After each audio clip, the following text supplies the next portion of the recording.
Welcome, everyone. This is Archangel. Do you, perchance, have a Y chromosome? Then you are ill. I too have been afflicted. However, with the help of wise males, I have awakened and I am in recovery. Being a male in today's society means that you, by necessity, have contracted one or more mental or emotional social-born afflictions. Yet the two main afflictions are female attention obsession and pain dysfunction. The latter is our focus here. Males have an addiction to pain and thrive off it like lawyers thrive off car accidents. Contrary to popular opinion, males are not bad. Most males are inherently decent and good. However, they are conditioned to be dysfunctional, and there are two various avenues of dysfunctionality induction. Of all the various pathological stimuli affecting male behavior, some dysfunctional afflictions are biologically latent, nature-driven behaviors that are compounded by environmental programming, such as the desire to seek out females reproductively, which is then compounded by their societal elevation above males, and hence we get males that take instinct to an extreme unhealthy obsessive level, where they chase female validation to the detriment of themselves and others. This is called validation solicitation syndrome. Other dysfunctions males come to acquire are predominantly rooted in environment, and this is where males have developed PRAD, Pain Relevance Associative Disorder. You see, quite simply, males view their worth to females in the amount of pain they can withstand and endure for or on behalf of females. Males essentially demonstrate pain endurance to prove their relevance sufficient to influence females to validate him with affection rather than the next guy, and this is called survival. Thus, males have an intimate, sordid relationship with pain. They self-identify from it, and because of male identification with pain, nearly all males have some degree of PRAD. Everybody experiences some degree of pain in life. This is unavoidable, and healthy individuals learn from pain and integrate the experience into strength, while dysfunctional males seek out and welcome pain as a means to demonstrate their worth to their breasted deities. This is like a guy advertising himself to females by hitting himself in the head with a 2x4 and saying, "Please validate me, look what I can do." In reality, PRAD really is a deeply rooted condition in males. This essentially is the slave prostrate before the master, taking lashes to prove loyalty. Males will endure the pains of labor and toil, the physical, psychological, and emotional abuse females dish out, while inviting more in order to prove his loyalty to females. In fact, most males have twisted pain into pleasure because female attention and validation brings them such pleasure. So they see the abuse that they have to put up with as an uncomfortable pleasure, since it leads directly to what they desire more than life itself, female validation. So males actually twist pain into a good occurrence. At the high end, some males see female-to-male abuse as a blessing. At the low end, some males see female-to-male abuse as a necessary ingredient to receive female validation. You have to toil and sweat if you want to get the reward. Indeed, pain is a life experience that we all must grapple with, and we are all, in some way, molded by such experiences. Endurance of and triumph over pain often makes us tougher, more resilient, and we memorialize this struggle with such cliché euphemisms as "what doesn't kill you makes you stronger," etc. Certainly, we can all see the truth in this statement. Indeed, pain serves a purpose to make us wiser, more resilient, and forges inner strength, which is of benefit to all beings. Yet dysfunction is identified when you see behaviors unreasonable to well-being, behaviors foreign to nature, such as self-harm. Hence, when one's beliefs or actions cause damage to self or others, we often assess this as a disorder because it precipitates behaviors counter to personal survival and pack survival via cooperation. Gynocentrism is the reigning paradigm of all the creation that we currently know of. As such, males undeniably have a relevance deficiency, which they utilize pain endurance to remedy. meaning that they will endure toil, torment, and abuse as they seek to prove applicable worth to the exalted female. Males, much more than females, identify themselves and their lives based upon the pain they have endured. Obviously, all humans find relevance and some degree of self-identification in pain, and in measured amounts, this can be healthy, being witness to the benefits or growth made since any particular harmful event helps resolve the trauma. Yet males don't resolve their female-born hurts. They bury and ignore them, and they take more and more and more abuse and usury on a daily basis. All the while, they are thinking that they are serving some higher good, or that females will somehow value or appreciate them more the more pain they endure from females. And this self-degrading catch-22 causes males to unconsciously solicit pain and take it to a level of dysfunctional addiction as they seek to prove their worth to the world through pain endurance. Because in the illness of male minds, identification with pain and its solicitation favorably bolster identity. This is where males trip a psychological breaker and acquire pain relevance associative disorder. The problem is not pain endurance. Enduring pain takes strength. But rather the problem is males being devalued and feeling like worthless wretches to such a degree that males seek opportunities to endure pain in order to prove worth to everyone. White knights, for example, look for opportunities to toil, assist, pay for, and defend any and all females. Deficient self-value causes this dysfunction, and gynocentrism causes the male value deficiency state. In other words, gynocentrism causes males to be viewed as disposable. As a result, males are then made to feel like inferior ogres, mutants who are deserving of abuse. This, in turn, influences males to endure treatment from the value-rich sex that they should not have to tolerate, nor would they entertain such behaviors from a fellow male. In stable individuals, healthy self-image, esteem, or identity should come from a place of personal value, not a place of pain resultant from indoctrination of worthlessness. You know what? Crap happens to everyone at some point in their life. We can't avoid it. The best we can do is overcome and conquer this crap, then integrate the experience into our tapestry of self, which hopefully will add value to the maturing aggregate personality. When it comes to pain or trauma integration, people that are mentally stable tend to focus on the accomplishment that the pain led them to. In dysfunctional individuals, they are stuck focusing on pain, both hating and loving the suffering simultaneously, as well as needing more pain because they believe that pain endurance gives their existence meaning and gives their life experience identity, whereas the rational individual finds value in conquering pain, not hiding in it.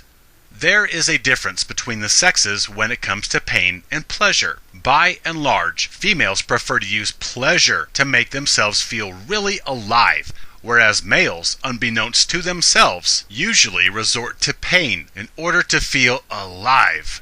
This is a foundational basis for the movie Fight Club, where the males use pain of violence to break free of the numbing, monotonous rat race in order to feel alive. Fight Club is a beautiful example of Prad, where they identify themselves and bolster their inner worth based upon endurance of discomfort. In other words, taking a pounding boosted their sense of self and made them feel something in a mechanical, monotonous, robotic, repetitive, tedious world. Indeed, this may be why males are drawn to violence or movies of suffering, like war movies, which resonate with males because they are creatures of suffering in real life. And so they echo suffering in movies or gladiatorial arenas, such as MMA fights, etc. Whereas females are unable to empathize with being creatures of suffering, so they do not mentally connect with Fight Club or Band of Brothers. Females are elevated and worshipped. Most are beings with existences of pleasure and acceptance. And no, the physical pain of childbirth does not qualify them as creatures of suffering comparable to males. So, to understand males' use of pain to communicate relevance, we need to examine the male plight. Are you ready for a little journey? Okay, so, males are born. and despite their cerebral and physical potentials for excellence, they are, nevertheless, deemed disposable because of their reproductive anatomy. They create life, females gestate it.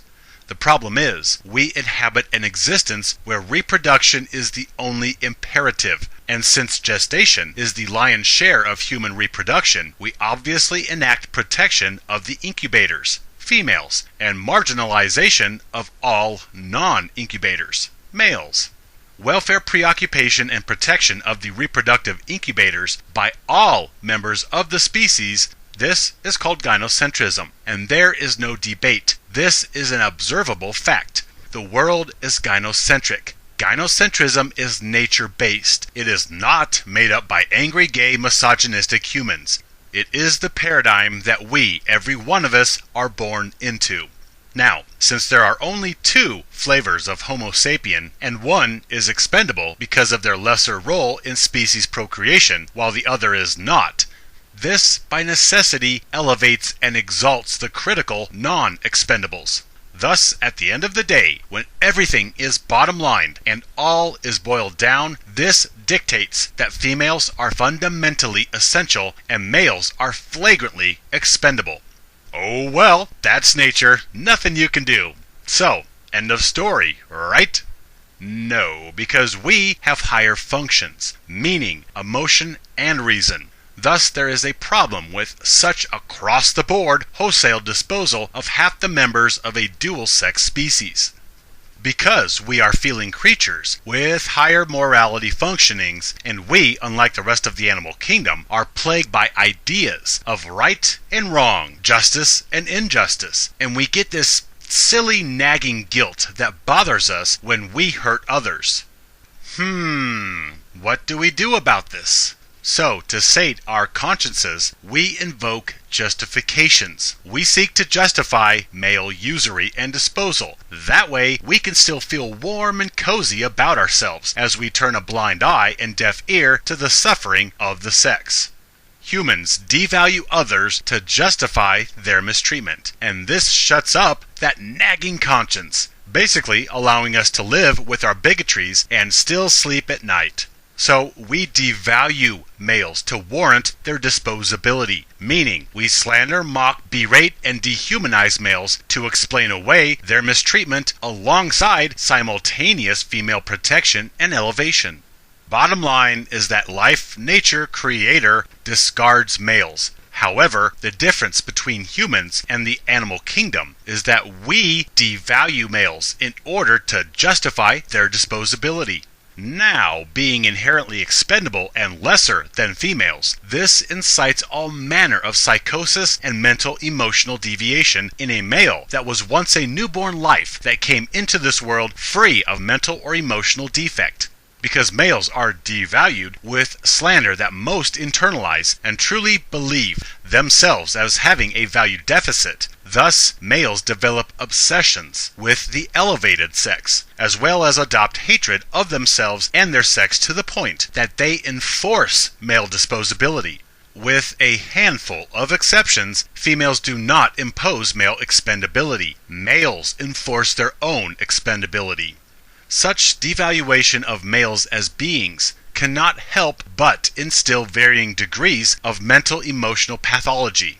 There are so many mental emotional afflictions and or behavioral disorders that males acquire because of their unloved, devalued state. For example, males, nearly the entire lot, succumb to validation solicitation syndrome at some point in their life, where they do anything and everything to get attention from females. Any female. Attention, whether in the form of sex or whether it simply is a good boy pat on the head because he carried heavy stuff, opened a door, or gave up his seat on the bus to a member of the superior sex that is not expendable.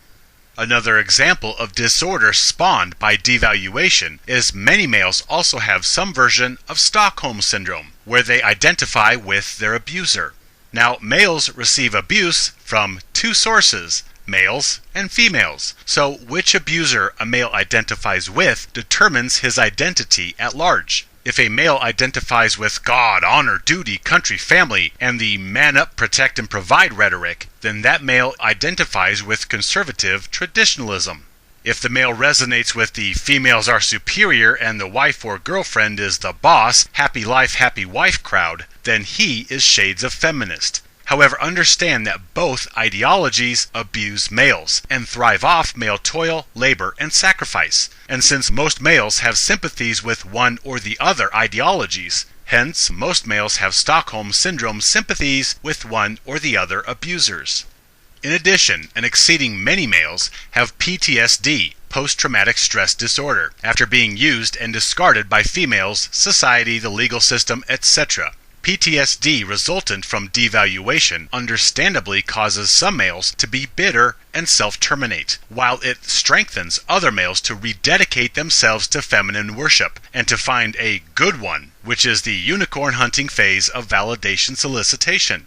Yet the aforementioned disorders are such because they are unhealthy behaviors, maladies that are needy, desperate. They come from abused beings seeking respite and solace from their traumas. Therefore, males' solicitation of validation is pathological behavior from a troubled mind with an ill psyche.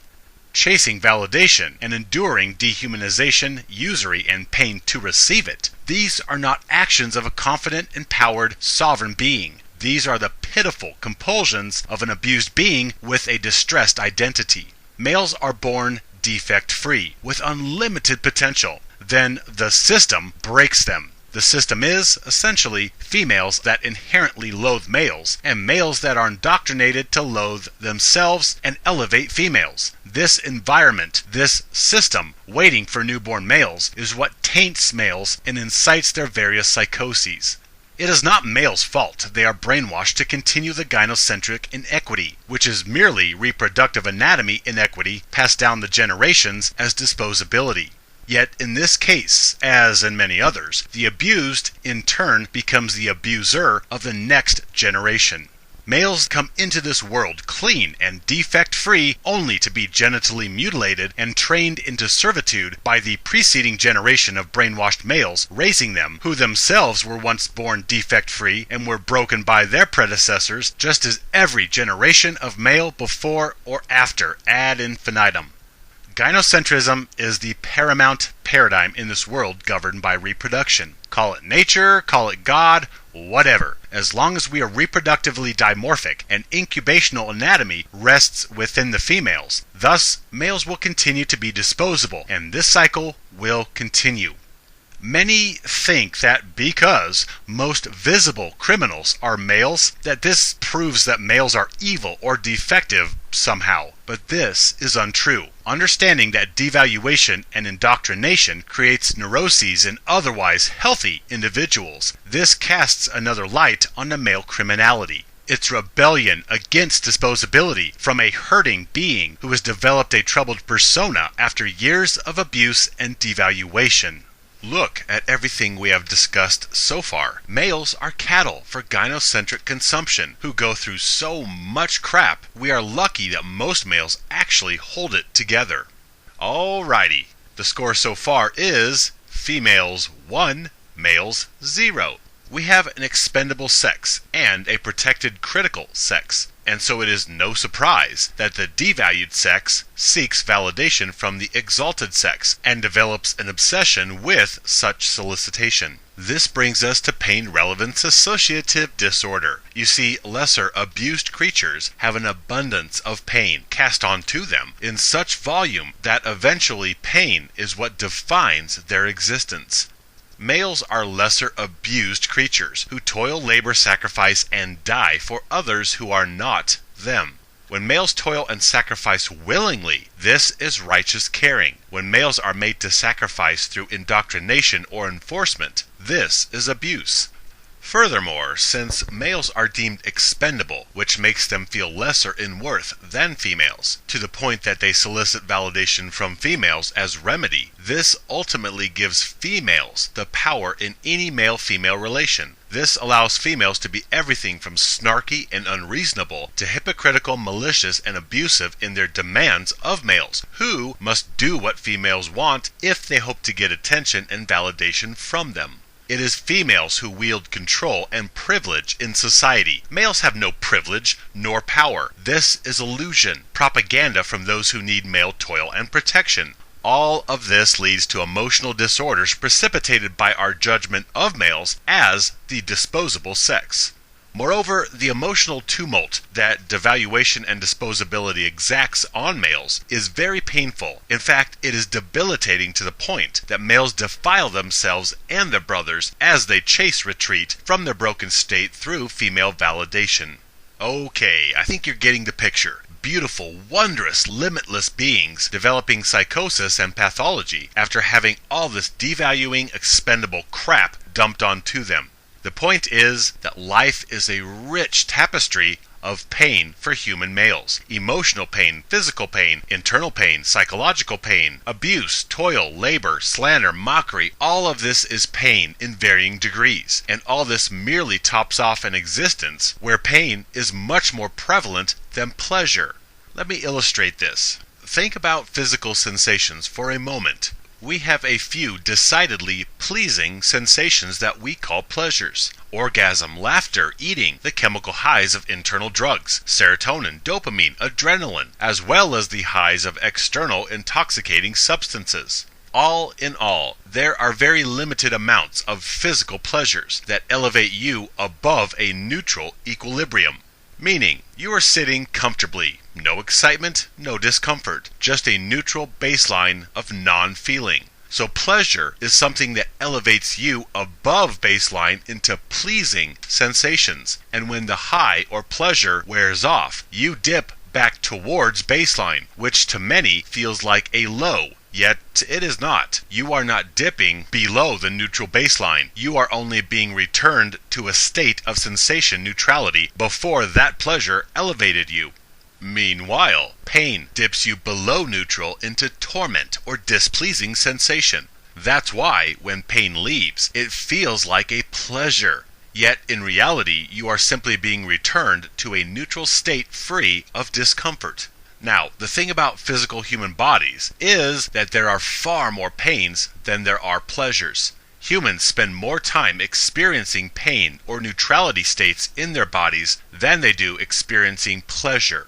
Sure, we have a few fun sensations. We have orgasms, eating, physical rushes, and excitation from any number of chemicals, whether from external drugs or the internal pharmacy in your heads. So let's say there are a few dozen different, distinct pleasure sensations in the human body.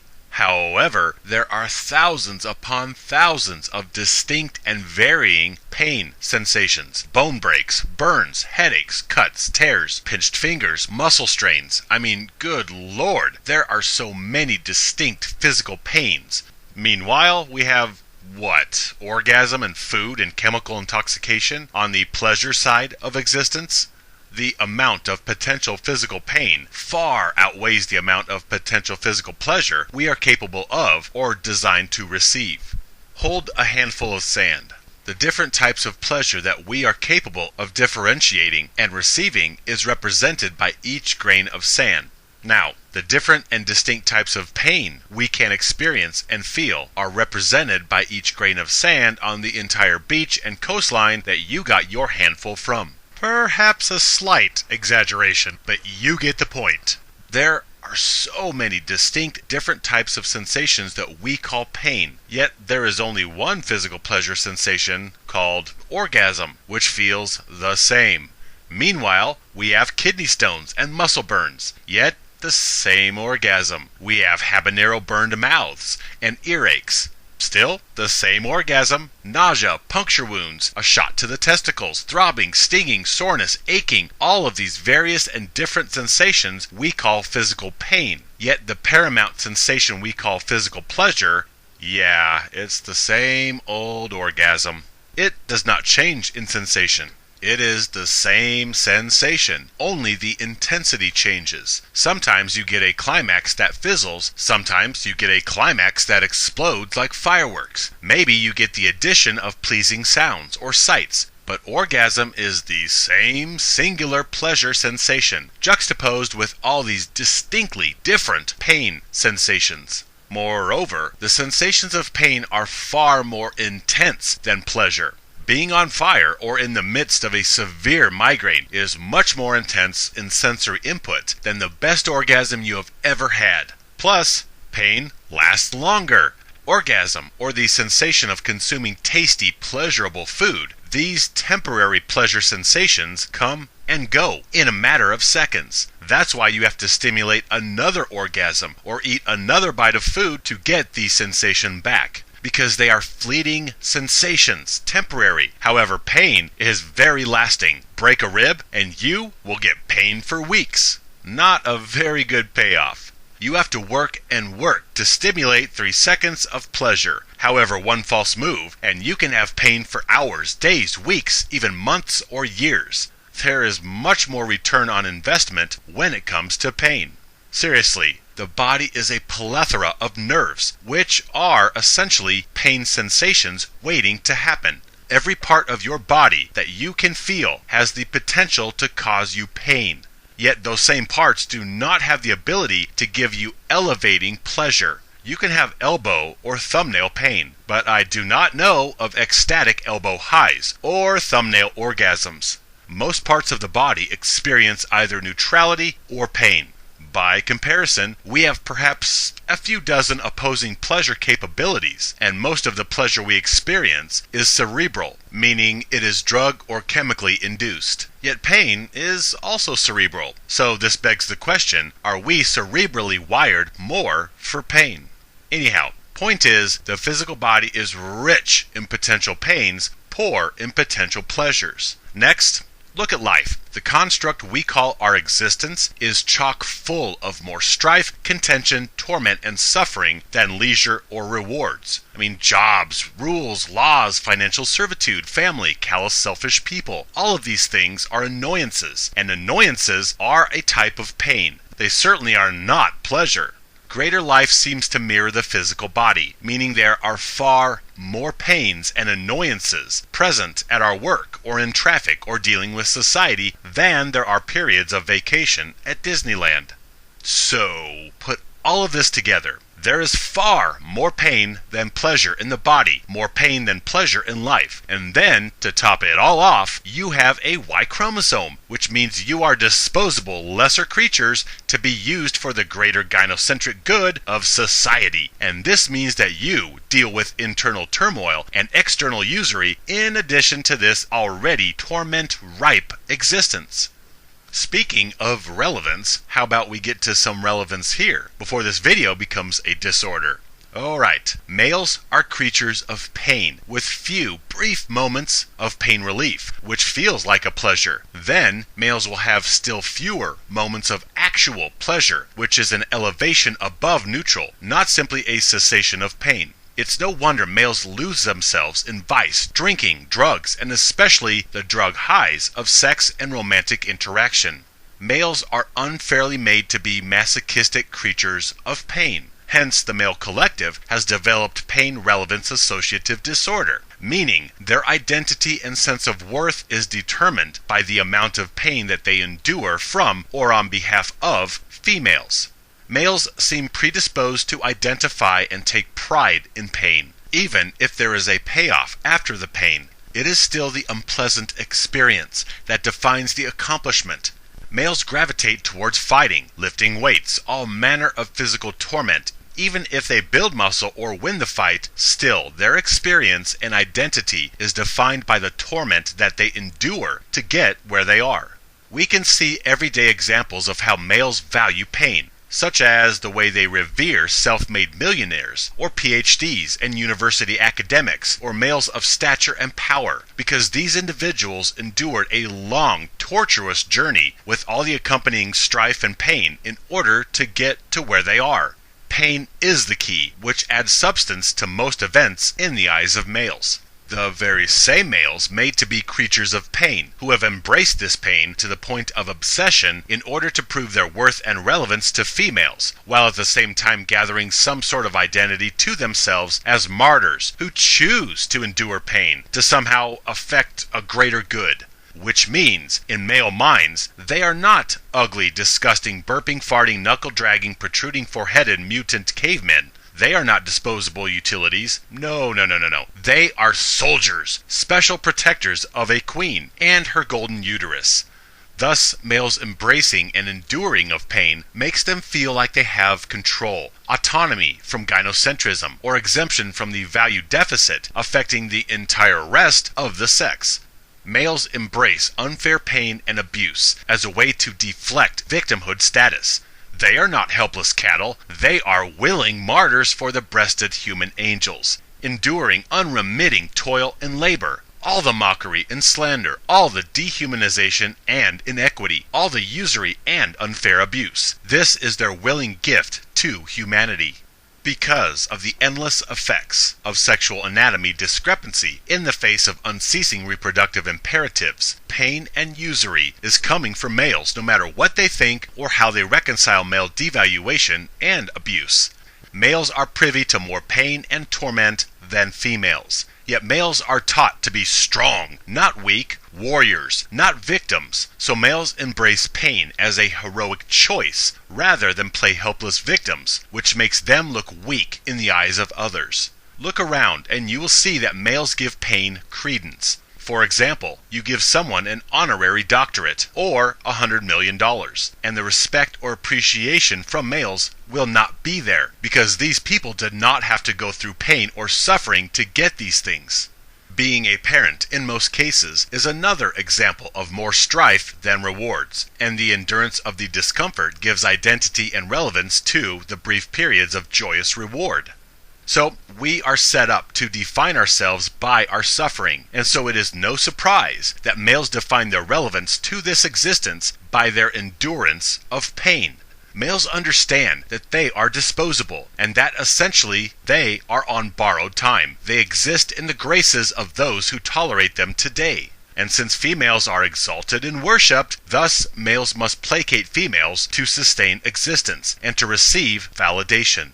Males want to be as relevant to females as possible, for this bolsters that individual male's survival. So males digress into thinking that the more pain they endure in the servitude of females, the more worth they will have, and the more females will value them.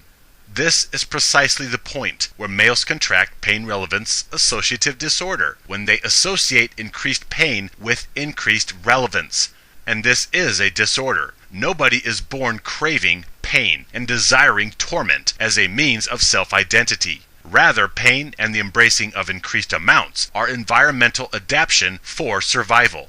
Furthermore, I would surmise that humans are inherent creatures of leisure and pleasure. We like to recreate. Look at children. They like to play, to have fun. I assert that rational, healthy, clear-minded humans will choose pleasure and fun over pain if given the choice. Nobody wants more pain. This is dysfunction. I understand that going through hardship gives accomplishment its zest, and that pain reminds us that even being neutral is a blessing. Like when a pinched nerve finally releases, and you return to a neutral place free of discomfort. Yet to you, this pain relief feels like a pleasure, like you won the lottery. I understand pain has a purpose, and physical pain's primary purpose is to communicate something is wrong. However, you take the pain of physicality, the pain of life, and the pain of being disposable lesser beings, and all of this produces troubled individuals who seek more pain as a way to bolster identity and relevance to the superior class of humanity. Males take pain to a whole new level. Males will endure emotional and physical abuse from the wife, the girlfriend, the mother, and they will not fight back because they think that if they endure enough of her toddler tantrums, enough of her verbal violence and shaming, enough of her physical blows, that she will eventually care for him. Males think that enduring the abuse of females will demonstrate his devotion to them. If they forgive enough of her infidelity, if they dismiss enough of her mockery and defamation, if they carry enough of her heavy stuff, work enough overtime to afford to buy her enough things, if they beat up enough guys that approach her, if they sacrifice enough time and youth and dreams for her, if they break their bodies down by working long hours at hazardous jobs for her, if they endure enough of her slaps or punches, if they take enough crap from her, she will, one day, see how wondrous and valuable he is. The collective male thinks if they endure all the abuse that females dish out, that females will like us more, that females will value us more, that mommy will be proud of us, that more abuse means that we will be respected and maybe even loved. A good example of this is the nice guy.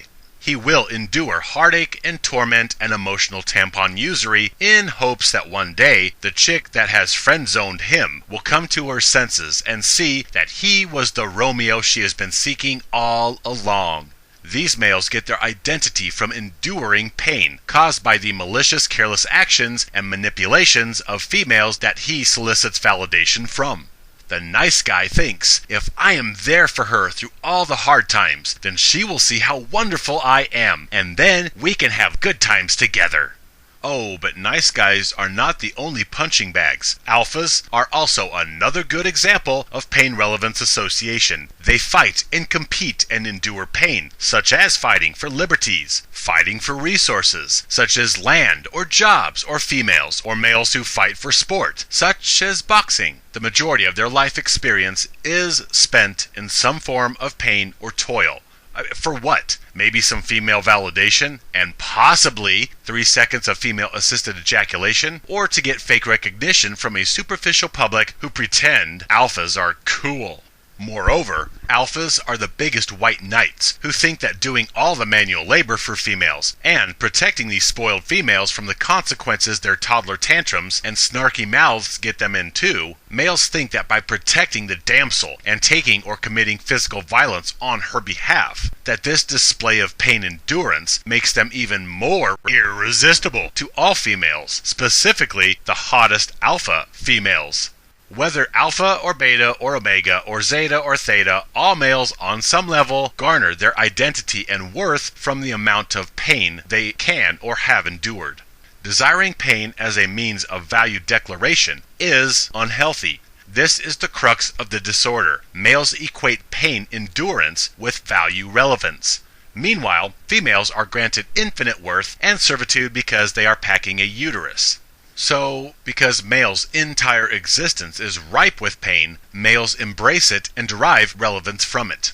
Indeed, females have pain in their existence. They are forever bloviating about the pain of childbirth or menstruation, yet females get to vent their pain onto males, whereas males are only allowed to vent pain onto other males. Females enjoy passing along pain to males, because in this world, crap rolls downhill. The rulers get to pass along hardships to the slaves, not vice versa. The employee does not get to pass hardship uphill to the boss. So, since females are exalted, worshipped, and they are the boss in most relationships, hence, females get to pass along pain to males, and males, because of their pain relevance disorder, think that they are taking the high road or being the better person by enduring the abuse, and not returning any abuse onto females.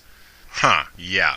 The only time crap rolls uphill to a boss is when you quit and leave them in a bind, which is why MGTOW proselytize quitting females and letting the crap roll uphill for a change. Most females are more identified with pleasure or leisure and comfort. They derive their identity from pleasure, more specifically, satisfaction, which is a degree of pleasure. Females derive satisfaction from the excitement and gratitude that males exhibit, simply because a female enters the room or acknowledges these grunting monkeys. Females derive satisfaction from being worshipped and lavished with servitude and labor and money. Females derive egoic pleasure from the incessant compliments of beauty and the constant pampering with chivalry. Females derive satisfaction from being above the law, devoid of responsibility for careless, malicious words or deeds. And females derive satisfaction from seeing these murdering, raping plunderers suffering gratuitously after so many years of privilege, patriarchy, and female oppression. Well, according to the gynocentric propaganda, that is. Nearly all females do believe the female oppressed victim, male oppressive victimizer narrative. So, on some level, females take satisfaction in causing males pain. I mean, come on, payback, right? Oh, most females will not admit this, but they glean pleasure from witnessing males in pain. And you see examples of this every second of every day. Chicks love to see guys fight over them. They have no problem sleeping while guys bust their butts at a soul-draining job for them. They take satisfaction in striking males and watching males endure the verbal venom or the slaps and crotch kicks females administer to them. Females do take some degree of satisfaction in male pain. Male pain gives some females a sense of justice, while others it causes euphoric pleasure because they so despise males, and inflicting pain onto males is their duty as avengers for all the supposed oppression of females. Females feel it is their responsibility to control and occasionally mistreat males to remind them of the hierarchy of female supremacy. This is where we get the coffee cups saying, "I bathe in male tears," or the chicks that will start fights between dudes in bars just to see them fight over her. Another good example of this pain dynamic, where females administer, males endure, is the dominatrix slave fetish. Females will physically abuse and emotionally degrade males. Lick my boots, kiss my ass, eat my feces. She will slap, hit, and defile him in any way she can think of, and he willingly does everything in hopes of receiving her affection because of the pain he has endured, which, in this case, the slave hopes to get sex from the dominatrix somewhere down the line. Yet the greater dynamic represented here holds true. Males endure any and all abuse from females in hopes of proving their relevance to them, and thus receiving validation from them. Males put up with female abuse and gratuitously abuse other males, all because they are deemed lesser creatures, which heaps extra suffering onto their plate as they run around seeking to prove their worth and relevance to the elevated class that has superior value handed to them. Males like female-administered pain. Obviously, they continue to put up with it. I mean, look, males come out of a vagina, and many are immediately mutilated. Then, as they grow, they are shamed into being strong and protecting mommy and sisters. They see that they don't get protected or treated the same way as the cute little pigtailed girls. They are forever being corrected or made to feel bad when all they want to do is play and explore. Schooling systems do not treat them well either. They are made to compete with other males for female attention, being assaulted and backstabbed by other males. Males then have to try and go up to anonymous females and make conversation and rapport out of nothing, getting rejected more often than not. Then they are indoctrinated to work a soul-draining job just to get money to pay the bills of these goddesses. Then they face the removal of their wealth and kids when this chick gets tired of them. He spends his life trying to find a good one. Meanwhile, his life wanes, and eventually, he dies. And somewhere in the middle of all of this, he and his sex were mocked, belittled, dehumanized, slandered, devalued, and maybe, in the midst of all that, he got a few brief periods of relaxation, perhaps a few ice cream cones and ejaculations. But the entire rest of a male's life is spent in some form of suffering for others. Seriously, the toil, the labor, the sweating, the bleeding, the crying, the inner turmoil, the self-hatred, the suffering caused by ridicule, by shaming tactics, by the manipulation, usury, and abuse, as well as the devaluing and dehumanization of males, all the misery caused by injustice, by inequity, by being seen as lesser in worth, all the suffering of males as disposable Kleenexes, the torment of being made to take physical, emotional, and psychological abuse from a sex that despises you, and you have to take it, otherwise ambient males will jump in to restrain you from defending yourself. All of this tumult causes males untold amounts of suffering, torment, and misery. In a word, it causes males pain. So if you do not like pain, you are in the wrong body. Life is rich in pain. Males are creatures of pain via their devalued state. So males come to view the sweat they emit from working a hard job, or the blood exacted from them in family court, or the tears that female callousness causes them, as essentially being the aggregate male experience. That's just how it is. They should make the best of it. Hence, males blindly accept the pain resultant from inequity as simply who they are. Males are lesser creatures deserving of pain. and they only see themselves as valuable as the next busted knuckle they get from working on the wife's car, only as valuable as the next paycheck they bring home to hungry mouths. They are only as valuable as the next heavy object they lift for females, the next bill they pay for females, the next female they defend in public. Males truly believe themselves only as valuable as the next thing they do for females and the society that worships them, and doing for females involves pain or torment on the part of the male. So males base their worth and identity upon pain endurance, and since most creatures are not inherently masochistic, thus male identity and worth based upon pain is a malady, a disorder. Now, indeed, people define themselves with many parameters. All humans classify themselves and base identity on their beliefs. Some people define themselves more by their likes, others define themselves more by their dislikes. Some people identify themselves more by their pleasures, and others identify more by their suffering or pain. Yes, indeed, pain is what gives any sacrifice its substance. Again, the problem is not that pain exists. The problem is not the enduring of pain, or the usage of it to bolster self or identity as a stronger being after conquering pain. The dysfunction occurs when males make pain the basis of their identity and willingly accept pain in the form of abuse, injustice, and inequity from females when they would not accept the same treatment from males. The problem is males believing that they are vile creatures deserving of suffering, or that they are made to toil and supposed to suffer for the welfare of others. And all of this is for some greater good, meaning protection and well-being of females, who males were made and sent here to be miserable and suffering martyrs for. The problem is not taking blows and identifying yourself as a fighter, is believing yourself as having no purpose or value if you do not continue to take further blows. You are not more cared for or respected or liked or valued because you put up with female abuse and labor thanklessly for them. And the problem is that you believe this traditionalist crap. The problem is male devaluation, and the reason why this disorder affects males is that their existence is unjustly saturated with torment and pain, and thus males adapt to this and identify with pain to an unhealthy degree, working long, hard hours, foregoing dreams or childish pursuits, laboring and toiling and spending irretrievable time and life energy working for family, community, God, honor, duty, country, enduring torment and slander and mockery and shaming tactics. Then they physically break down and die. The problem is males assigning themselves relevance and worth based upon the pain they endure from or on behalf of females. Recovery from PRAD is one way that we take the red pill, for here we decry pain and suffering and demand better. Yes, pain makes you stronger, unless it doesn't. Some of the males that endure the most pain are the weakest, most simping manginas out there.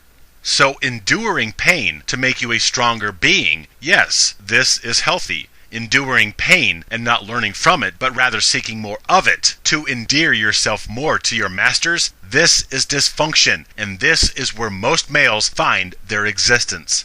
Brothers, base your identity and worth upon your greatness as a being and see pain as merely a tool to make you stronger, not penance that you must pay for oppression or patriarchy or any number of other baloney propaganda bullet points used to shame you into taking abuse from your breasted deities. With a smile on your face, my friends, stand with me, live free.